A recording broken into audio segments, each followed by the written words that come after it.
La primera revolución social se vivió en México durante el siglo XX. Los recursos económicos habían fluido desde Estados Unidos de América hasta Gran Bretaña. Como 100 años atrás lo había observado el barón Alexander Von, la distribución de la riqueza seguía siendo muy desigual, había pocos ricos y muchos pobres. Las condiciones de los campesinos y obreros tendían a ser más difíciles y no se perfilaban soluciones hasta que en las regiones norteñas seguían un grupo de hombres con un proyecto de alternativa a la dictadura, que aunque no estaba sólidamente estructurado, sí era capaz de unificar el descontento. En el terreno de la política apareció lo más importante, Beta, para tratar de dislocar al porfiriato de manera legal, pero cuando esa vía mostró que no era la adecuada, se unieron distintos tipos de demandas para expresar bajo la vía de las armas. Se efectuaron alianzas y casi de inmediato los antiguos compañeros se enfrentaban entre sí. De esa confrontación armada surgió la Constitución de 1917, la expresión escrita de los puntos que impusieron los vencedores y que rige nuestras vidas al inicio del siglo XXI. Antecedentes de la Revolución Mexicana. La Guerra de Independencia, iniciada en 1810, se anunciaba una contienda encabezada por gente que no estaba satisfecha por el modelo político. Para el siglo XX, la intención de modificar el orden político volvió a incorporar a los grupos menos beneficiados durante el porfiriato. Fueron actores representantes de la ascendente burguesía mexicana quienes acudieron a las masas. Su ámbito más definido en lo geográfico fue el norte del país, dada la creciente aceleración de la economía. Se sumó a la resistencia campesina del centro del sur, que no había dejado de manifestarse. Rancheros, progresistas y campesinos, en eterna lucha, se unieron para derrotar a un enemigo común, que fue Porfirio Díaz. De la Revolución Mexicana. Elecciones presidenciales de 1910. En el mes de junio de 1910 se efectuarían las elecciones para elegir a presidente y vicepresidente de México, por el cual el partido científico postulaba a Ramón Corrales como compañero de Díaz, el partido porfirista a Teodoro Adesa, pero la gran sorpresa fue que Francisco Madero creó el partido antireeleccionista para postularse en las elecciones de 1910 a 1916. Madero ya había recorrido gran parte de la República Mexicana, logrando muchos adeptos muy importantes como Francisco Vázquez Gómez. Campaña presidencial de Madero y el Plan de San Luis. Francisco Madero era el opositor que realizó una campaña política para enfrentar a Porfirio Díaz en las elecciones de 1910, por lo cual fue arrestado y logró escapar de su prisión en San Luis Potosí. Se refugió en San Antonio, Texas, junto a otros antireeleccionistas, Roque Estrada, Federico González Garza, quien dio movimiento a la revolución el 19 de noviembre. La proclamación política firmada por el jefe revolucionario Emiliano Zapata el 28 de noviembre de 1911, quien desconocía a Francisco Madero y lo tachaba como traidor a la patria. Escena trágica. Fue un golpe militar llevado en la Ciudad de México el 9 de febrero al 19 de febrero de 1913, comandado por Manuel Mondragón para quitar de la presidencia a Francisco Madero. Todo vez que había llegado a la presidencia del país a través de un golpe de estado a buscar de la restauración de la legalidad establecida en la Constitución de 1857, y por ello se nombró primer jefe de los Estados Unidos se nombró primer jefe de los ejércitos constitucionalistas. Sin embargo, su adversidad hacia Villa, el más importante general del norte del país, a quienes consideran un faniceroso sumamente popular. Nuevamente Carranza se confiere al carácter de dirigente máximo y convoca a la reunión de jefes militares de la Ciudad de México para el primer día de octubre. La reunión no prosperó, varios dirigentes no aceptaron, entre otras cosas. La llamada Convención de Aguascalientes, a la que deberían llegar a negociar los diversos grupos participantes de la lucha armada, fue el único esfuerzo serio por evitar una nueva guerra civil. Sin embargo, no todos tenían vicios de ser la real opción de ejércitos, prácticamente llegaban a ella para no violentar de manera anticipada. Villa reconoció a Gutiérrez como presidente nominal, pero sin intención de renunciar a su propia posición. Lo más importante, generales y Villa y Carranza se culparon el uno a otro por no haber llegado a un acuerdo, pero siguieron representando propuestas. Se nombraron 2 comisiones para notificar a los acuerdos de la convención de Carranza, y a Villa el 5 de noviembre se advirtió a Carranza declararía la rebeldía si no entregaba su poder a Gutiérrez. A más tarde el 10, primer jefe, a su vez el 8 de noviembre, declaró la ilegal la convención en Córdoba, Veracruz.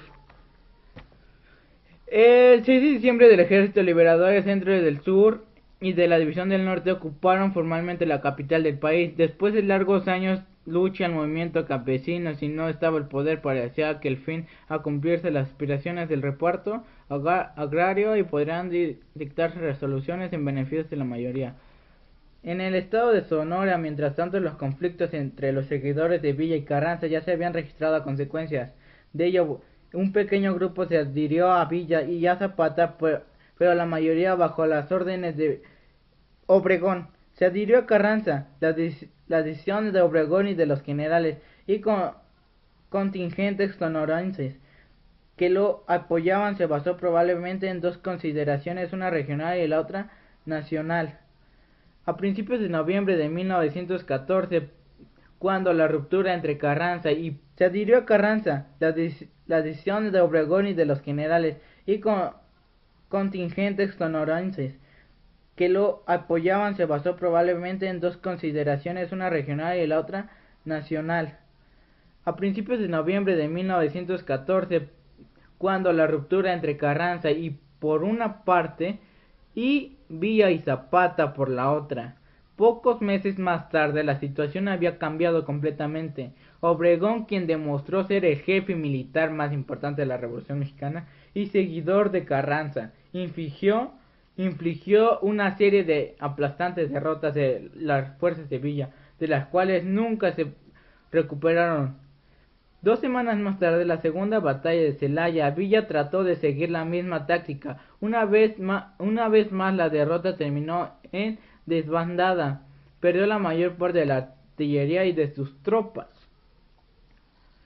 En Sonora, Villa intentó una acción audaz, pero contra el carrancismo, asentado en Agua Prieta, pero sufrió otra contundente.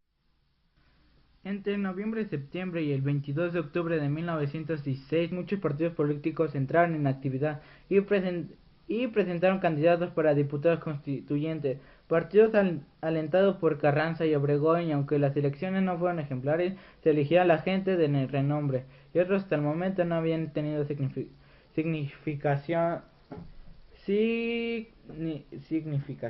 nacional. Las candidatas triunfantes se reunieron en Querétaro en sesiones preliminares del 20 al 30 de noviembre y formalmente del 1 de diciembre de 1916 al 31 de enero de 1917.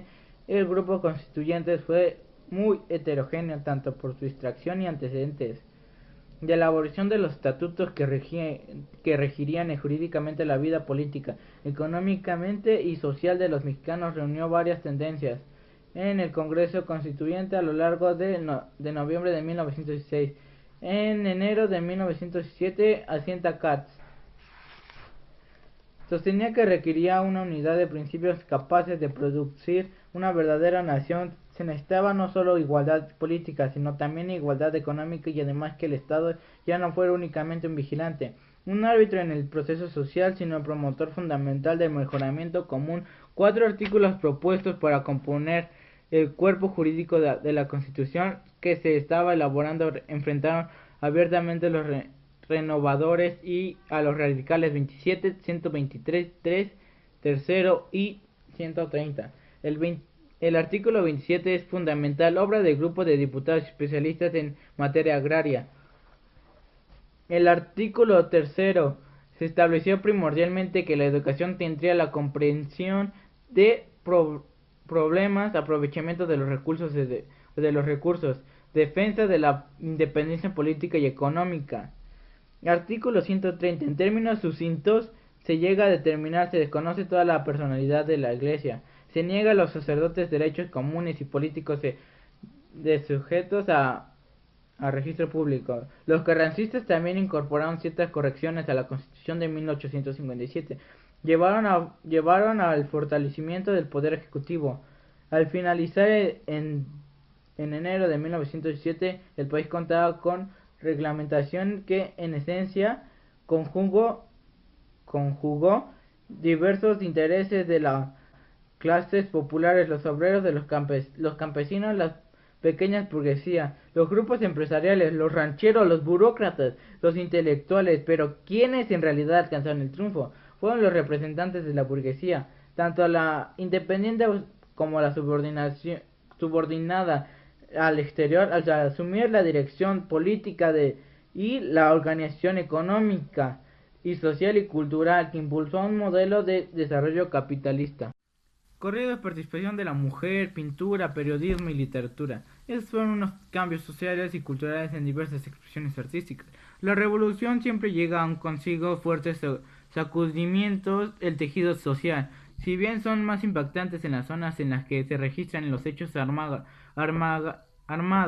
el resto de la sociedad también es alcanzada. La Revolución Mexicana, en términos generales, provocó una modificación entre los grupos de poder económico, porque tenían posibilidades de disputárselo. Si bien durante el Porfiriato la altura cultural se había afrancesado, el Palacio de Bellas Artes en la Ciudad de México es un símbolo por excelencia.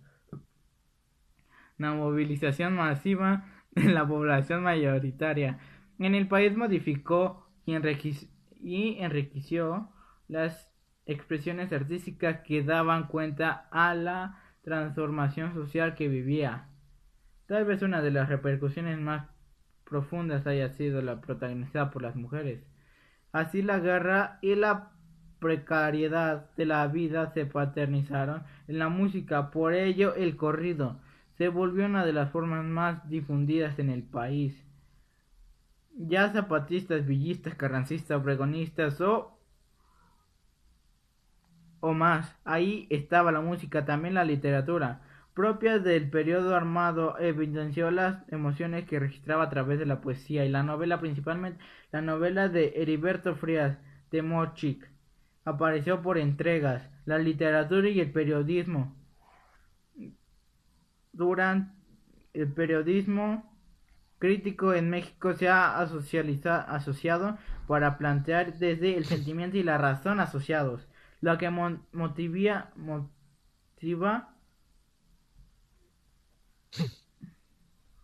a los hombres y a las mujeres a buscar a transformar en el estado de vida que les sea insatisfactorio. Fue después de pasada la fase armada de la revolución cuando el impacto en todas las manifestaciones artísticas se hizo evidente, pero lo posibilitó la nueva forma de comprender la realidad política y estaba interiorizada. La guerra deja huellas muy profundas.